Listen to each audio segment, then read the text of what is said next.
February 6, 2026. A blue Honda CR-V is towed out of a quiet Tucson driveway under police escort. No explanation given. No press conference. No statement. That car belongs to the last person who saw Nancy Guthrie alive. Investigators took it apart, piece by piece, at a mechanic shop. They went through every surface, every compartment, every corner of that vehicle that most people never think to look at. That was over 40 days ago. As of March 11, 2026, that car has still not been returned to its owner. When pressed for answers, investigators offered exactly 4 words. Still part of the investigation. Not a suspect named. Not a charge filed. Just 4 words and 40 days of silence. So the question every person following this case is asking right now is the same question law enforcement has refused to answer. What is inside that car? What are they looking for?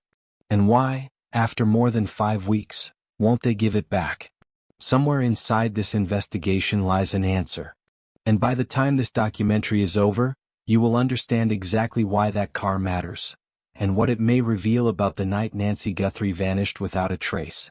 Nancy Guthrie is still missing. 84 years old. No medication. No phone. No one knows where she is. If this case matters to you even a little, subscribe. Because the moment new information surfaces on this investigation, this channel will be the first place it gets covered. Fully. Accurately. Without the noise. The bell icon is right there. One tap. Nancy's family has not stopped looking. The least we can do is not look away. Before we get into what happened on that February night, you need to understand who Nancy Guthrie was. Not as a headline. Not as a name attached to a missing persons case. But as a person. Nancy Ellen Long was born on January 27, 1942, in Fort Wright, Kentucky. She grew up in a time when neighborhoods were tight, doors stayed unlocked, and people looked after one another. That value system stayed with her for the rest of her life. In the early 1970s, Nancy packed up and moved to Tucson, Arizona. She built her life there. Raised her family there. Planted roots so deep that 5 decades later Tucson was the only home that made sense to her. She married Charles Guthrie. Together they had 3 children. Annie, Savannah, and Cameron. Then in 1988, Charles died while on a mining exploration trip in Mexico. Nancy was 46 years old. No warning. No time to prepare. Just a sudden absence where her husband used to be. She raised those 3 children on her own after that. She did not fall apart. She adjusted, she pushed forward, and she made sure her family stayed together. Her youngest daughter, Savannah, grew up to become one of the most recognized journalists in the country. A co-anchor on NBC's Today Show, known by millions of Americans. But inside their family, Savannah was simply the youngest of Nancy's 3 kids. That is how Nancy saw her. That is how they all moved through life together. By 2026, Nancy was 84 years old. She lived alone in her home in the Catalina foothills area of Tucson. Her mind was clear. She had no cognitive impairments. She was socially active, deeply connected to her church community, and fully aware of the world around her. But her body told a different story. Nancy had a pacemaker. She depended on daily heart medication to manage a serious cardiac condition. Without that medication, her health deteriorated quickly. Pima County Sheriff Chris Nanos confirmed publicly that Nancy could not walk more than 50 yards on her own. 50 yards. The length of half a football field. That is not a woman who slips out of her home unnoticed in the middle of the night. That is not a woman who wanders off and loses her way. Sheriff Nanos made that clear from the very beginning of this investigation. Nancy Guthrie did not leave on her own. She could not have. Which means someone came for her. Someone who already knew about the pacemaker. Someone who knew about the medication. Someone who understood her physical limitations well enough to plan around them. This was not a random encounter. The person who entered Nancy Guthrie's world on the night of February 1, 2026 came prepared. They knew what they were walking into. The only question left is how they knew. And how long they had been watching before they finally made their move. Before we go any further, take a second. Nancy Guthrie is still missing. Not missing as in lost. Not missing as in confused and wandering. Missing as in, someone came to her home in the middle of the night, disabled her security camera, and took her.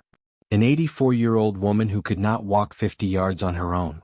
A woman who depended on daily heart medication just to get through the day. A woman whose family has been sitting in Tucson for over 40 days, waiting for a phone call that has not come. And most people have no idea this case even exists. That is the part that is hard to sit with. Because while you are watching this, while investigators are working through thousands of tips and forensic reports and surveillance footage, the person responsible for taking Nancy Guthrie is still out there, living their life, moving through their day, counting on the fact that public attention on this case will fade before the truth comes out.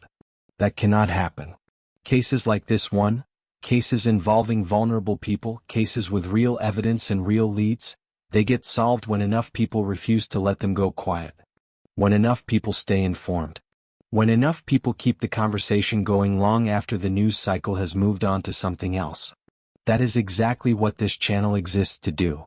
We do not cover true crime for entertainment. We cover it because real families are waiting for real answers. We cover it because the details matter. Because accuracy matters.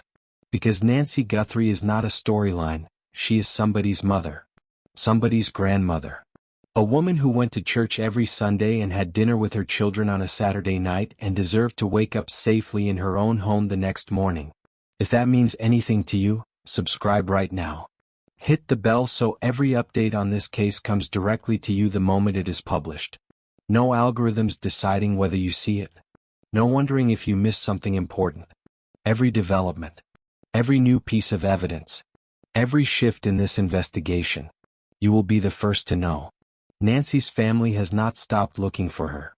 They are not giving up. They are not moving on. Neither should we. Subscribe. Stay with this case. Because the truth about what happened to Nancy Guthrie is still out there. And it deserves to be found. January 31st, 2026 started like any other Saturday for Nancy Guthrie. She called an Uber. At 5:32 in the evening, she left her Catalina Foothills home to have dinner with her daughter Annie and the rest of the family. A normal Saturday evening. The kind families have every week without a second thought. Food on the table, familiar faces, easy conversation. Nobody around that dinner table had any reason to believe it would be the last time they saw her. At 9:48 in the evening, dinner was over. Annie's husband, Tommaso Cioni, offered to drive Nancy home. He pulled out of the driveway in his blue Honda CR-V, Nancy in the passenger seat, and made the short drive back to her house in the Catalina Foothills. He pulled up. She got out. Goodbye at the door. The kind of ordinary, unremarkable goodbye that happens at the end of every family evening. Nobody lingers. You just assume you will see each other again soon. Tommaso Cioni drove away. That was the last time Nancy Guthrie was seen by someone who knew her. The house went quiet. The neighborhood settled into the stillness of the early morning hours. Nothing moving. Nothing unusual. Then at 1:47 in the morning, Nancy's doorbell camera went offline. Not a glitch. Not a power outage. The camera was deliberately disabled. And it went dark before anyone approached the door. That detail is important. The camera did not cut out after someone appeared on the porch. It cut out first. Whoever came to that door that night already knew the camera was there and made sure it could not capture what happened next. 41 minutes later, at 2:28 in the morning, something else went silent. Nancy's pacemaker stopped syncing with her Apple devices. The signal disappeared. A pacemaker does not stop transmitting on its own. It stops when the person wearing it is moved beyond the range of the devices it was paired with. For investigators, that timestamp became one of the most significant data points in the entire case. 2:28 a.m. The moment they believe Nancy Guthrie was taken from her home. By 11 o'clock the next morning, members of Nancy's church were already concerned. She had not shown up for Sunday service. Nancy Guthrie did not miss church. When she did not appear that morning, family members went to the house to check on her. Her phone was on the counter. Her heart medication was untouched. Her belongings were all in place. Everything looked exactly as it would if she had simply stepped out and planned to return any moment. But Nancy was gone. At 12:15 in the afternoon, the family called 911. Deputies arrived 7 minutes later. And within hours, that home was declared a crime scene. Between 9:48 p.m. and 2:28 a.m. there is a window of 4 hours and 40 minutes. That window is where this investigation lives. And the last person inside that window was behind the wheel of that blue Honda CR-V. 5 days after Nancy Guthrie vanished, law enforcement made a move that sent a clear signal to everyone watching this case. On February 6, 2026, a blue Honda CR-V was towed out of a Tucson driveway under law enforcement escort. No warning. No public statement. No press conference explaining what was happening or why. That car belonged to Tommaso Cioni, Nancy's son-in-law, the husband of her oldest daughter Annie, the man who drove Nancy home from that family dinner on the last night she was seen alive. Investigators took the vehicle to a mechanic shop where forensic examination could be conducted properly. And then the work began. Every surface was photographed and documented before anything was touched. The seats, the door panels, the floor mats, the trunk, the compartments and crevices that most people never look at twice. Forensic specialists moved through that vehicle the way they are trained to, slowly, methodically, collecting fiber samples, trace particles, and any biological material that might answer the questions building at the center of this investigation. This kind of forensic process does not happen in an afternoon. It takes days. Sometimes longer, depending on what investigators find and what they need to send to a laboratory for further analysis. Days turned into weeks. As of March 11, 2026, more than 5 weeks after it was first towed away, that blue Honda CR-V had still not been returned to its owner. When members of the press pushed investigators for an explanation, they received exactly 4 words in response. Still part of the investigation. Not a suspect named. Not a charge filed. Not a single detail about what, if anything, was found inside that vehicle. 5 weeks. A car that has not come back. And 4 words that tell the public almost nothing. Something is inside that investigation. And law enforcement is not done with it yet. To understand why that blue Honda CR-V became so significant, you need to understand who it belongs to. Tommaso Cioni is Italian-born. He has lived and worked in Tucson for well over a decade and a half, teaching AP biology at Basis Oro Valley, one of the most respected schools in the city. By every account, he was not on the edges of the Guthrie family. He was at the center of it. On Christmas Day 2025, just 5 weeks before Nancy disappeared, she posted a family photo. Cioni is standing right beside her. The whole family together. Then February 4th arrived. Independent journalist Ashley Banfield reported that a law enforcement source had described Cioni as a possible person of interest. The story spread nationally within hours. His name was suddenly everywhere. The Pima County Sheriff's Department responded directly. They had not identified a suspect or person of interest. Sheriff Nanos went further, confirming the entire Guthrie family had been cleared, describing them as cooperative, gracious, and victims in this case. On March 2nd, Savannah, Annie, and Tommaso Cioni were seen together placing flowers at Nancy's memorial. He was cleared. That much is established. But his car has still not been returned. And those are 2 very different things. When law enforcement takes a vehicle for forensic examination, what happens next is nothing like what most people imagine. This is not investigators opening the doors, looking around, and deciding whether something seems off. A forensic vehicle search is a slow, deliberate, and highly technical process. And it begins before anyone touches a single thing inside that car. First, every surface is photographed. The position of the seats, the mirrors, personal items left inside, the condition of the floor mats. Everything is documented exactly as it was found because in a forensic examination, how something looks before it is touched can be just as important as what is collected afterward. Then the real work begins. Specialist lighting equipment is brought in, tools capable of revealing substances that are completely invisible under normal conditions. Biological material, fiber traces from clothing, microscopic particles of soil carried in on the bottom of a shoe. None of these things announce themselves. They have to be found. Investigators go through the seat seams. the door handles, the floor mats, the trunk lining, the spare tire compartment. Adhesive tools lift microscopic fibers from surfaces. Filtered vacuums pull in particles too small for the human eye to detect. Every sample collected is sealed, labeled, and sent to a forensic laboratory for analysis. There is a principle in forensic science called transfer evidence. The idea is straightforward. Any two surfaces that come into contact with each other exchange material. A fiber from a jacket transfers onto a car seat. A strand of hair falls onto a floor mat. A trace of soil from a specific location travels inside on the sole of a shoe. In the case of Nancy Guthrie, forensic teams were comparing everything recovered from that Honda CR-V against the evidence already collected from her home. One match. A single confirmed connection between that vehicle and Nancy Guthrie. That is all it would take to redirect this entire investigation. While the Honda CR-V was being taken apart, investigators were dealing with a separate forensic challenge at Nancy's property. DNA had been recovered from the scene, but it was not clean. It was mixed, meaning genetic material from multiple contributors was present at the same location. When that happens, isolating one individual profile becomes significantly more complicated. Sheriff Nanos confirmed the mixture was making it difficult to extract a single usable result. He was careful to say it remained a viable lead. But viable leads still require time. Investigators also recovered a pair of black gloves approximately 2 miles from Nancy's home. The gloves appeared consistent with those visible on the suspect in the doorbell footage. DNA testing was conducted.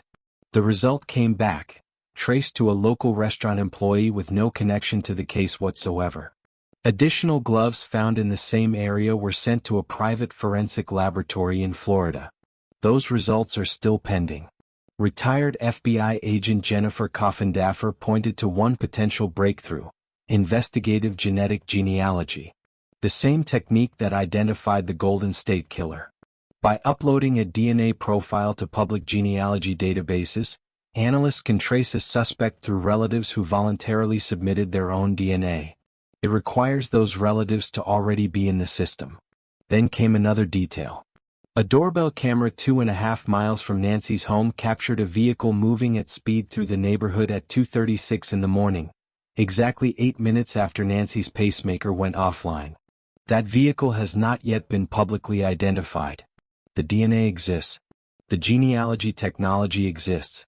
And somewhere out there, a relative of the person responsible may already be in a database, without knowing what that means for this investigation.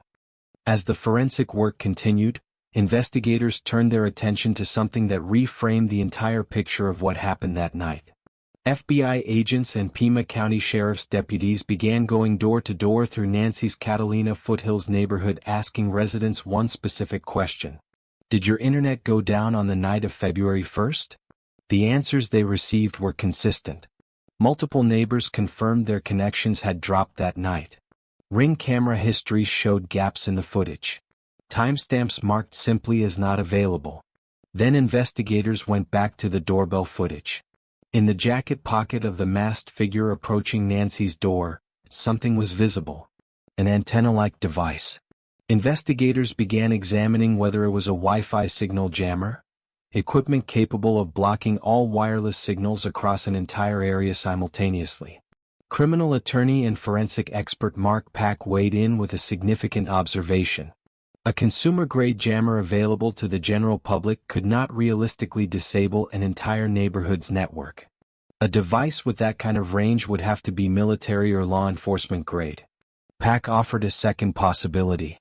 A physical cut to a fiber or coaxial line serving the neighborhood could produce the exact same outage without any device at all. Around the corner from Nancy's home, a damaged utility box remains under active investigation as a potential link to that outage. Wi-Fi jammers are illegal in the United States. Purchasing one leaves a traceable record. Whether it was a jammer or a severed line, both scenarios lead to the same conclusion. This neighborhood was studied. It was mapped. And it was deliberately neutralized before anyone made a move on February 1st. That level of preparation does not come together overnight. It takes time to build. 40 days into this investigation, no arrest has been made. No suspect has been named. But three distinct theories have emerged from law enforcement analysts, former FBI agents, and investigators who have been following this case closely from the beginning. The first theory is financially motivated, targeted abduction. Within 24 hours of Nancy's disappearance, ransom notes demanding $6 million in Bitcoin began arriving at newsrooms across Tucson. One of those notes contained specific, non-public details about Nancy's home and what she was wearing the night she disappeared. Details that had never been released publicly. Details that only someone with direct knowledge of that night could have included. Former FBI agent Johnny Grusing has pointed specifically to Savannah Guthrie's national profile as a possible reason Nancy was targeted. The thinking being that someone identified Nancy as a financially connected target because of who her daughter is. This was not random. This was researched. The second theory involves elder targeting through prior contact. Retired FBI Special Agent Jim Clemente has been direct about this. He believes that whoever took Nancy had prior knowledge of her daily routine. That kind of knowledge does not come from observation alone. It comes from access. A contractor who worked on the property. A delivery driver who visited regularly. A service worker who had been inside the home. Someone who used their proximity to Nancy to learn everything they needed before February 1st ever arrived. A neighbor has since reported seeing a man studying the neighborhood in the weeks before the abduction. Investigators have requested a full month of surveillance footage covering January 1st through February 2nd. The third theory points toward an organized criminal operation. Hours before Nancy disappeared, a separate home invasion took place in Scottsdale, Arizona. Suspects in that case allegedly posed as delivery drivers to gain entry to a wealthy family's residence. Similar method. Similar target profile. Similar geography. No confirmed connection to Nancy's case has been established.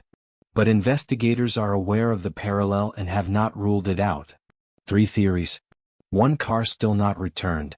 1 suspect still unidentified. Which of these do you think comes closest to the truth? Leave your answer in the comments. This case is still open and every perspective matters. Today is day 41. No arrest has been made. No suspect has been publicly named. But the people closest to this investigation are not describing it as stalled. They are describing it as narrowing. Sheriff Chris Nanos spoke directly to that point in a recent statement to NBC News. His words were measured but significant. He said investigators are definitely closer. That they have information they believe is going to lead them to solving this case. An ex-FBI agent has gone further, suggesting publicly that an arrest could be imminent.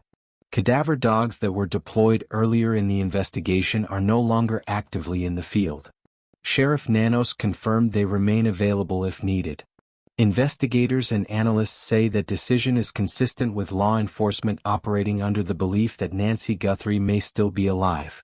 The FBI's command post has been relocated from Tucson to Phoenix. Agents remain embedded and active in Tucson. 4 detectives and a sergeant from the Pima County Sheriff's Department have been assigned full-time to a dedicated task force operating out of the FBI's Tucson office. Over 40,000 tips have been received and processed. On March 10th, Annie and Cameron visited their mother's Catalina Foothills home. On March 5th, Savannah visited the Today studio in New York, embraced her colleagues and confirmed she intends to return to the show. No timeline has been set. Hoda Kotb has been filling in during her absence. And as of March 11, 2026, the blue Honda CR-V belonging to Tommaso Cioni has still not been returned. The car is still with investigators. The case is still open. And somewhere inside that evidence the answer is waiting.